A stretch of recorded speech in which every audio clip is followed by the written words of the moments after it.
Wake up the whole world. Now is the high time to awake out of sleep. Today I'm going to show you the seed of the New World Order and also the mark of the beast that they already have. All they have to do is enforcing their law.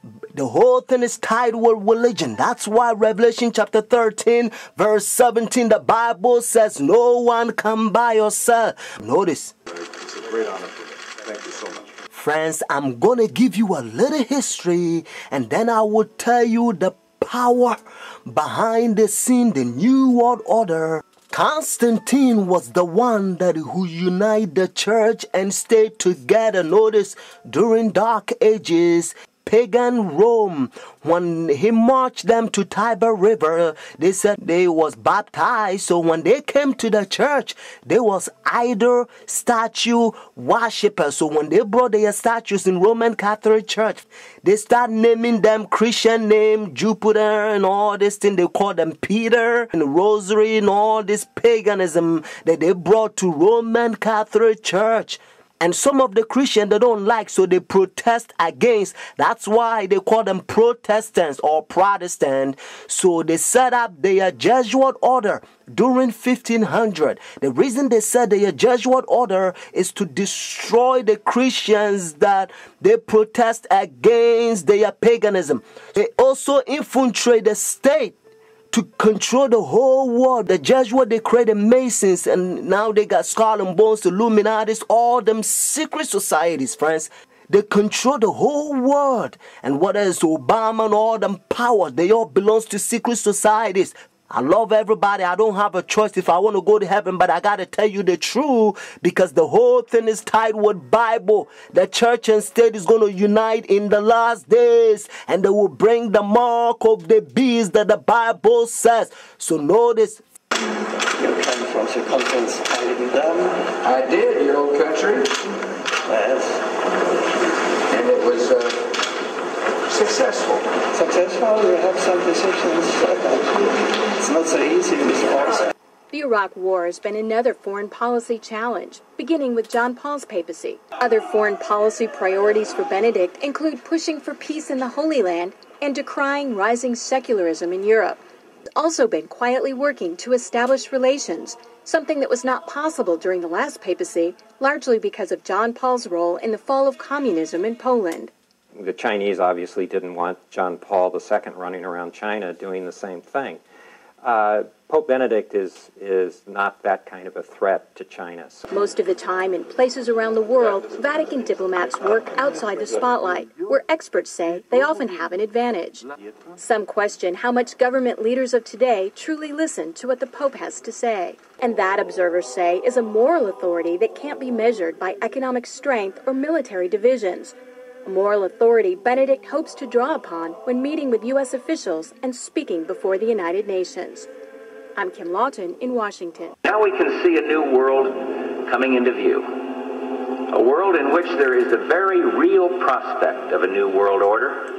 Pope Benedict XVI is calling for a new world financial order. A document entitled Charity and Truth was released just hours before the G8 summit. Friends, the Jesuit order, they also infiltrate every religion, especially Sunday churches.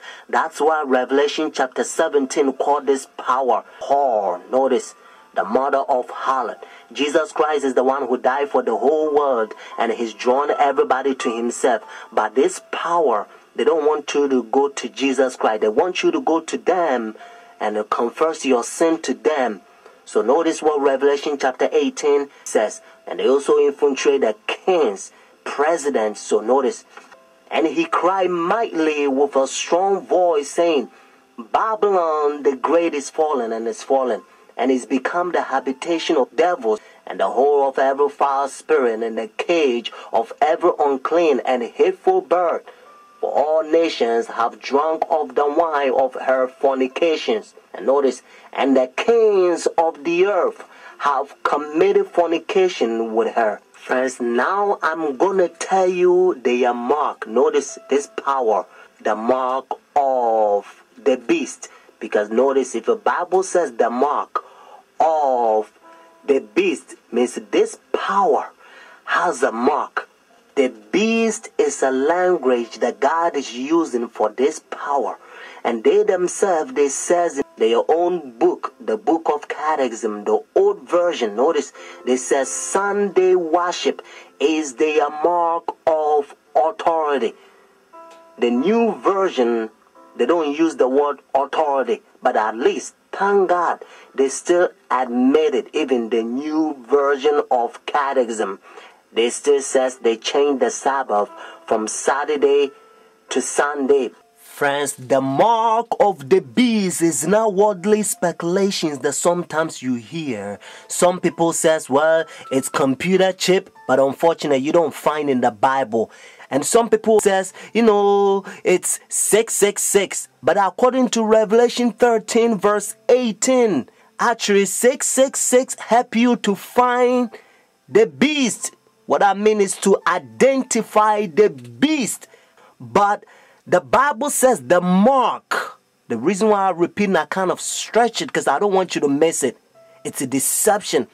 Notice the mark of the beast. It's clear. It means the power, the beast has a mark. Constant to change the Sabbath from Saturday to Sunday. But unfortunately, Sunday churches, they adopt sun worship day for so many years. They don't want to get rid of it.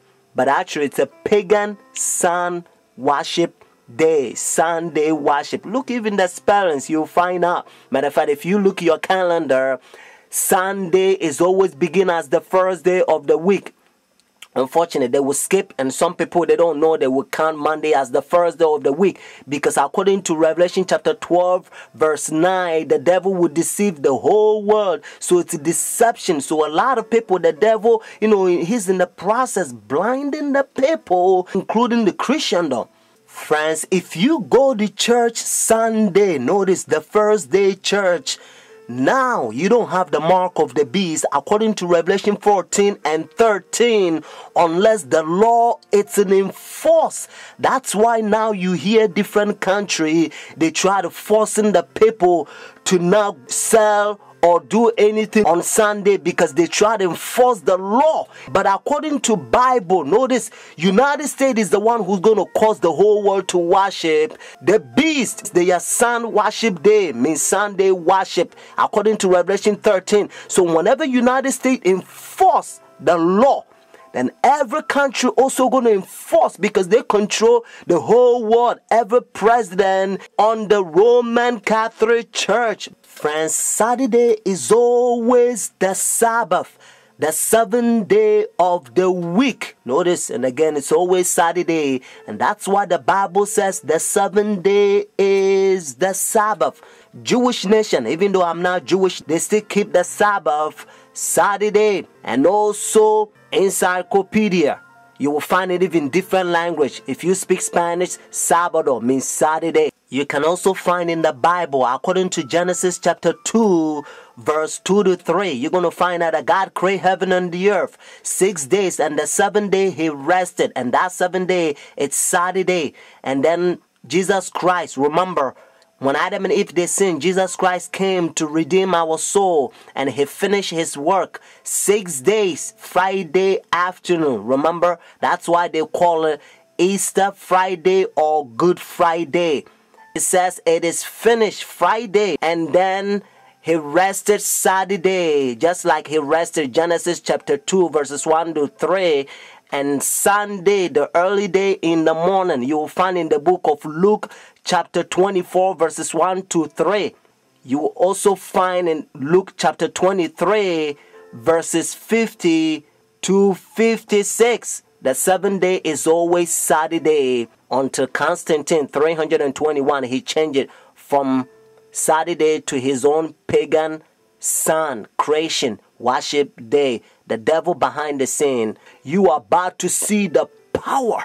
God is going to fill up with his outpouring just like he did it for the first century, the Apostle Church. And then we're going to go forward and preach the loud cry. The third angel's message. We're going to protest against their pagan sun worship day. Means their Sunday worship.